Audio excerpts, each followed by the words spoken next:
Hey there movie fans, I'm John Anderson, and in continuing my series on Christopher Nolan films, leading up to the release of Dunkirk this July, we already took a look at Following, Memento, and Insomnia, which, if you haven't seen my reviews for those films, be sure to click the card above for a link to the playlist. Now with that out of the way, let's take a look at Christopher Nolan's most underrated film.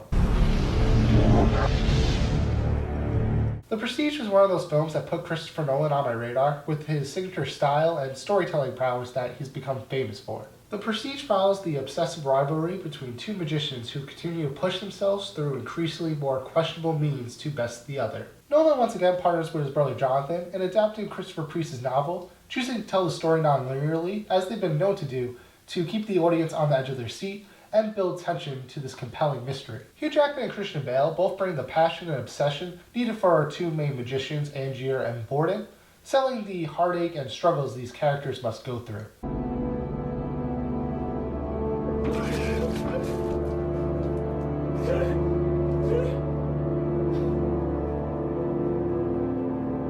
Oh, well, you think I can live like this?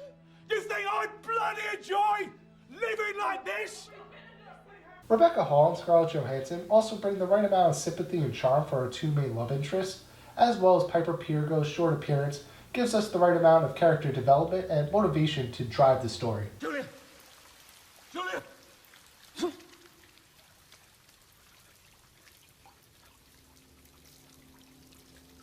Michael Caine once again is great as the mentor figure, as we've seen him play in a number of roles, especially in Christopher Nolan films. It'll take more than the occasional stuffed animal to convince those children they still have a father.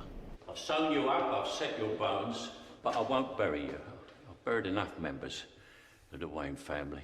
We're not meant to save the world. We're meant to leave it. You have to bring it back. Andy Serkis makes a rare non-CGI appearance, which is nice to see, with the late David Bowie who plays the legendary Tesla in a very mysterious role. But for me personally, I'll never forget his great cameo in Zoolander. Disqualified. This film is a true ensemble piece where every role is essential and no one truly outshines the other, leading for great moments throughout.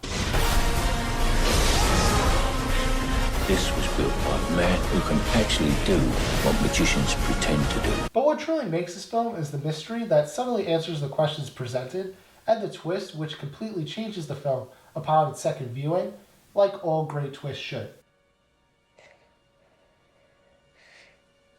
I see dead people. They see themselves as they'd like to be. They don't have the courage you have to just run with it. No, I am your father. This film is definitely one of Nolan's best, with interesting and complex characters and a viewing experience that changes every time you watch it, and that's why, for me, The Prestige is a really, really good movie. So those are my thoughts on The Prestige. Do you agree, disagree? Let me know down in the comments below. And be sure to join me next month when we look at the dream heist hybrid Inception. Also be sure to click right here to see my review from last weekend on Free Fire, and click over here to see my latest series reviews on The Amazing Spider-Man and Pirates of the Caribbean on Stranger Tides. Also be sure to subscribe if you haven't already, and check out my social media links down in the description below. Until next time, don't forget to watch some movies.